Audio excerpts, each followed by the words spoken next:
Hello, this is Vampire. Okay, so yesterday I saw a self-defense video with a guy that he was interested in self-defense. So self-defense using a knife to protect yourself in the street, real life situation. And yeah, this person went and trained um, with an instructor learning how to do this. And then this person shared their 2 cents on the topic. Okay, and there were some things that I did not agree with, so I'm here to share my 2 cents with you all. So that's about it, right? The first thing is this person said that in a real life self defense situation, it's chaotic, it's stressful, it's violent, it's sudden, and anything can happen. That's what they said, and I 100% agree with that. Okay, and they said that anything can happen, therefore you need to finish the fight as soon as possible. And that's where I have a problem. Okay, now I think a lot of people say this, but really I don't think people understand what they're saying. Um, and it probably comes down to two big things why people say this, because a lot of people think this and a lot of people say this. Number one is, if you know if you're thinking about, yeah, in a real life self-defense situation, you can't be playing around. You It's serious and you got to finish it as fast as possible. If it's just on that surface level, it's kind of like, yeah, duh. So you really don't need to say that. It's like, of course, right? So the people saying that, I don't know, they're just saying it to sound cool, or they're just parroting something to sound like they know what they're talking about. And really, to me, it shows a lot of ignorance that they don't know what they're talking about. And then number two is, a lot of times people say it referring to, there's an underlining message referring to sport. So they're saying that sport is play, it's a game, and then real life isn't. So it's very condescending towards sport. And yeah, say that to any of the, you know, MMA fighters, and I I can't I don't even, yeah, it's so difficult to make that clear, or so that people can understand, is you got to respect sport. I don't know how to say, combat sports is no joke. That's all I got to say. I don't know if that helps. Is it different from street? Yes. But, and I've been saying this to you guys, there's also a lot of similarities to street. So you cannot ignore combat sports. It can be very, very useful, and I would not mess with a combat sports guy. They know how to fight. They will fight, and they're gonna have a huge advantage over you. So that's all I'm saying. Okay, um, and people who don't give combat sports respect, they they don't know what they're talking about. They are being disrespectful towards combat sports, and um, I guess, why would you do that? Why would you put down combat sports? It's some kind of insecurity, right? So I think, yeah, it's coming from a bad place anyway. So don't why would you disrespect a combat sport? I wouldn't. Would you say something like, yeah, judo's not that good, or Olympic taekwondo's not good, boxing is, those guys, they only use their hands. Why would you say something like, it doesn't make sense? What, you need to say that to make yourself feel better or something? It's pathetic. So I don't even know where to start with that. So anyway, now, so to say that in a real life situation you need to end the fight as quickly as possible. Now let me go into the other idea of behind that. Okay, this is where I super disagree. So let's think about it. Okay, in a real life situation, the bad guy who is probably bigger, stronger, and meaner than I am, right? That person saw me and was confident that they could make me into a victim for whatever reason. But they saw me and they go, that person I could turn into a victim, and I can use violence to get my way. And so they chose me, right? So I'm all of a sudden in this mess.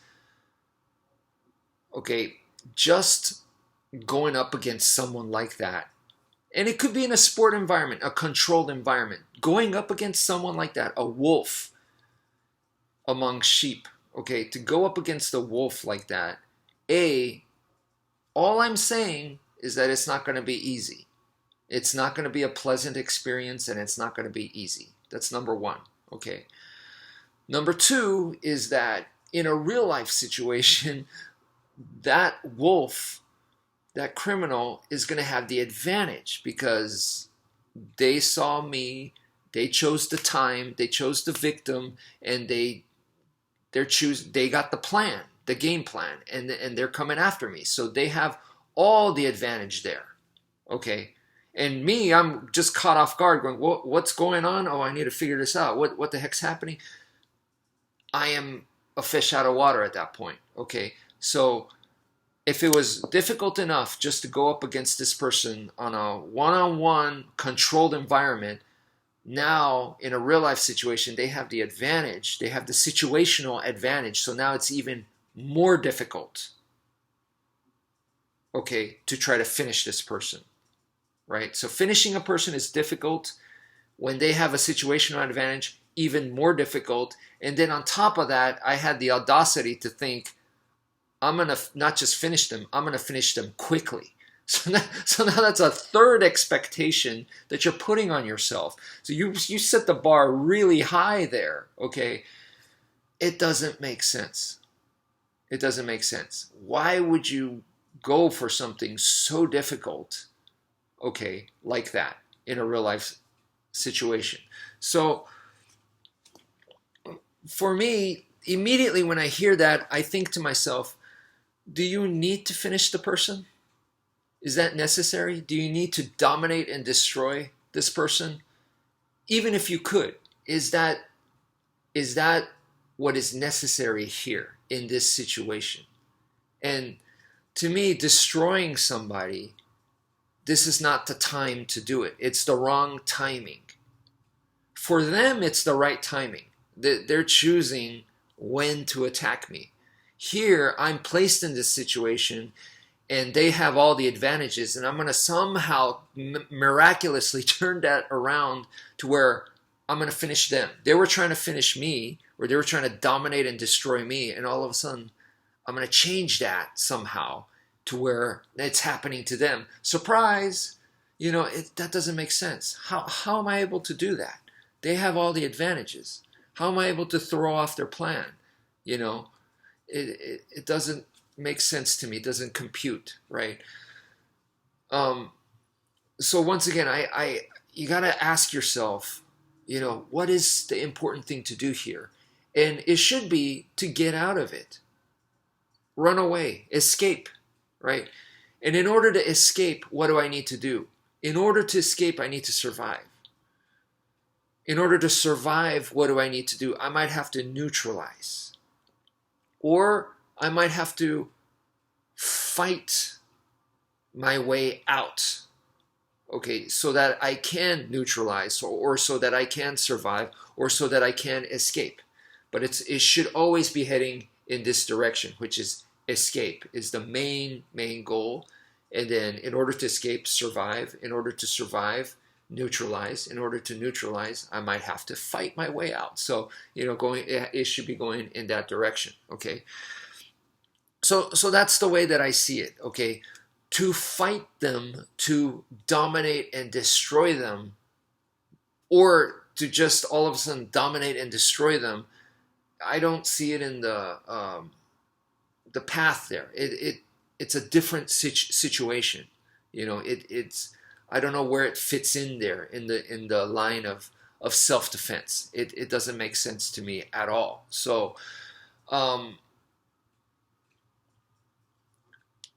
for that person, that is what they believed is the best course of action. So the way they're mapping it out, I don't know how much they realize this, but they did explain that. So the bad guy comes up to you, you pull out that knife in the reverse grip, take out their eye, and then take out their organ. Okay, so you puncture through the ribs into the lungs, you puncture their lungs, right?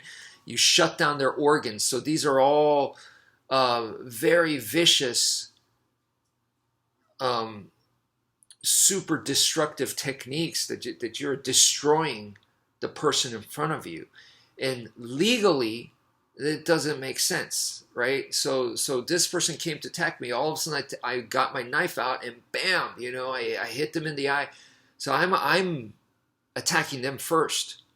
Okay, that's assault on my part. I can't just legally, it doesn't work to where I could just assume that this person, was going to be lethal onto me, so I'm going to use lethal force to take them out. I mean, this is legally not recommended. And then on top of that, then it was like, no, well, I wouldn't do it then. I would wait until I know for sure.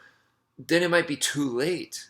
Okay, believe it or not. So then, no matter how fast you could deploy it, they're already working on finishing you. So shouldn't you be defending against that instead of trading shots, lethal with lethal, which is another thing that doesn't make sense. They're trying to destroy me. I'm trying to destroy them against someone that, once again, I'll repeat, bigger, stronger, and meaner than you.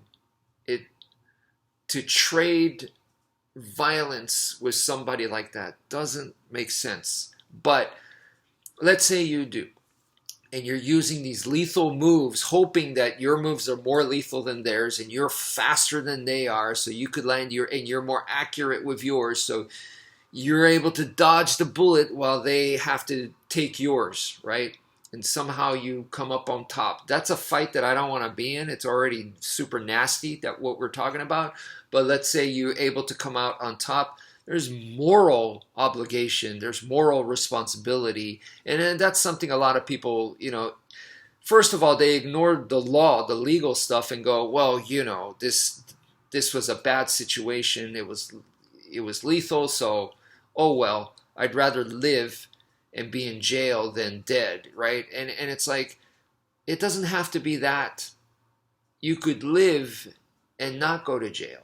That's an option, guys. You don't have to go, I need to go to jail. You don't have to do that. Okay, so that's number one. And then number two is, you don't have to go lethal, because if you do go lethal, once again, that is a very, very heavy thing that you're going to have to live with for the rest of your life. That should change you. That should change your spirit. That should change your soul. That should change your whole, inside.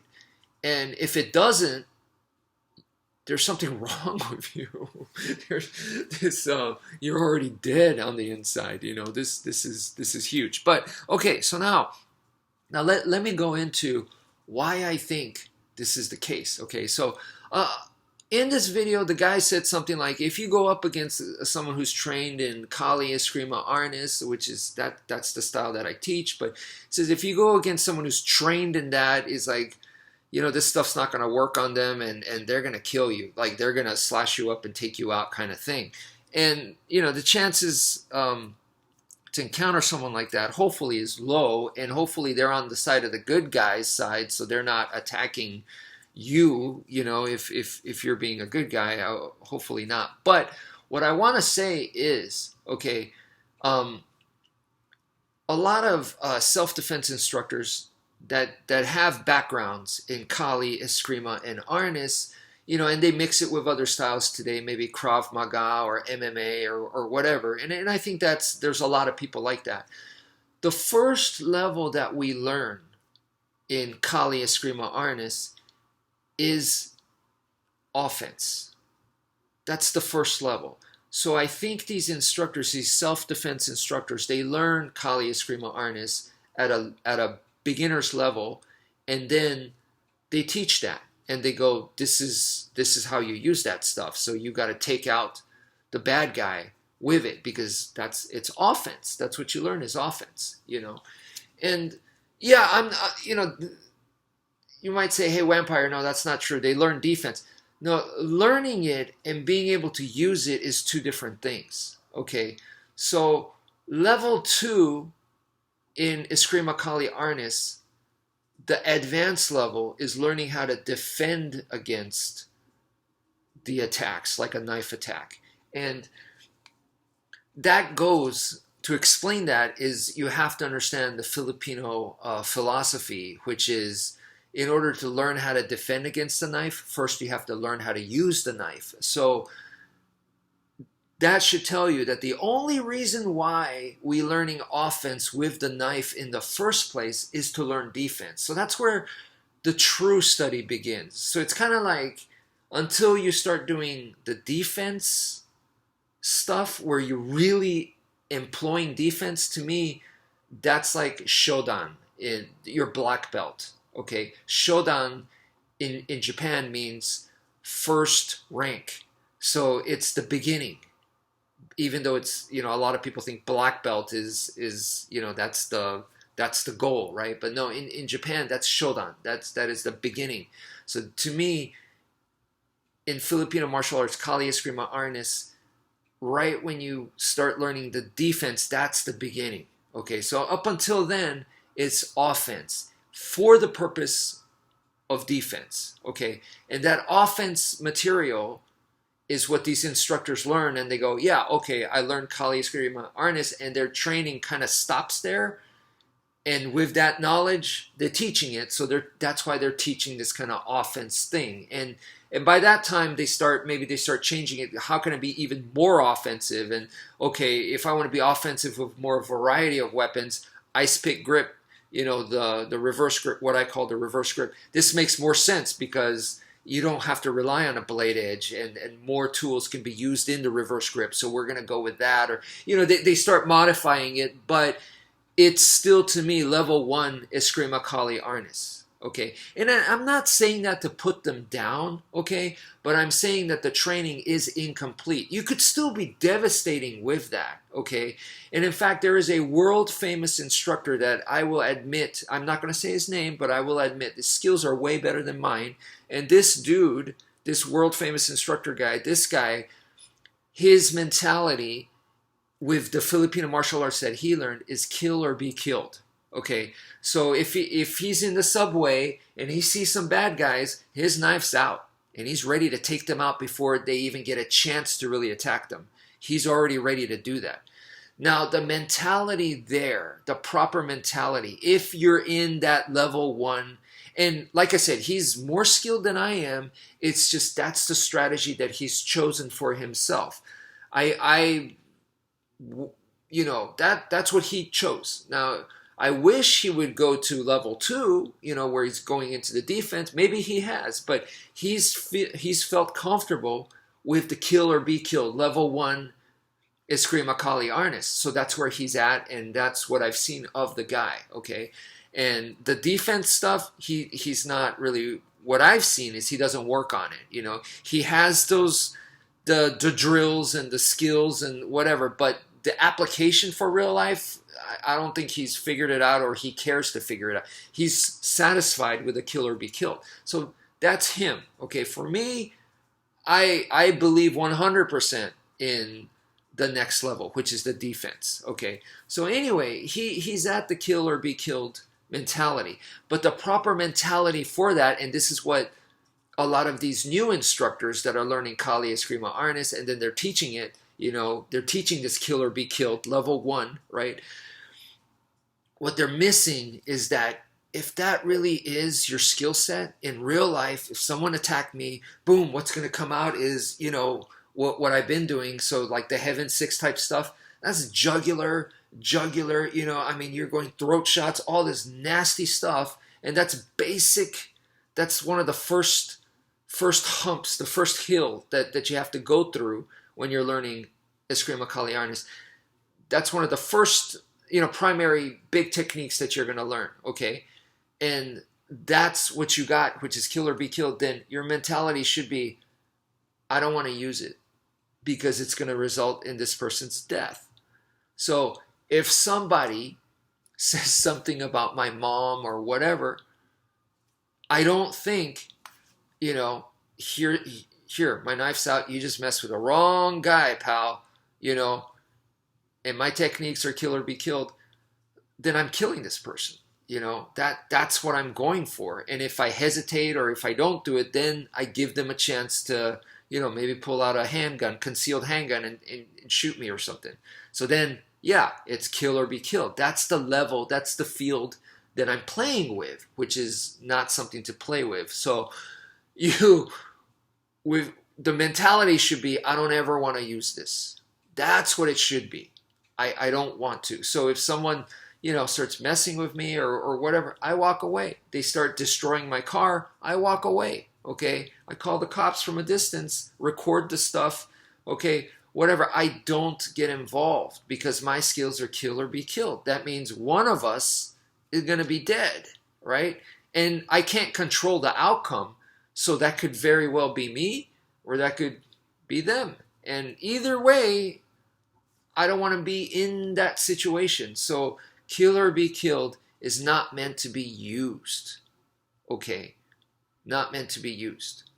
And like I said, the real goal or the real level of Filipino martial arts is starts from the second level, which is our defense, which is our survival. And to further back up that kill or be killed isn't meant for being used, okay? It's just for educational purposes to develop the defense, is that talk to real life Filipino masters that have been in the modern world wars on the battlefield for real, whether they're fighting terrorists or whether they were fighting, you know, other countries. Talk to those people and they will tell you that the techniques that they used is not any of those offensive techniques. It's not the Heaven Six. It's not the angles of attack. It's not the guntings, or it's none of that. It's not that. They don't even use it in real life. Okay? So offense they don't use is what I'm trying to say. So that should further back up, you know, what I'm saying here. Okay? So I hope that makes sense. I just wanted to clarify because I feel like so much of today's self-defense is like in another dimension, in another world, another way of thinking. And I'm telling you, there is a better way, a much better way. And the people that are teaching the Filipino martial arts, you know, they're teaching the level 1 without, maybe they don't fully understand the full picture. Okay. So that's it for now. Thank you for viewing and take care, folks.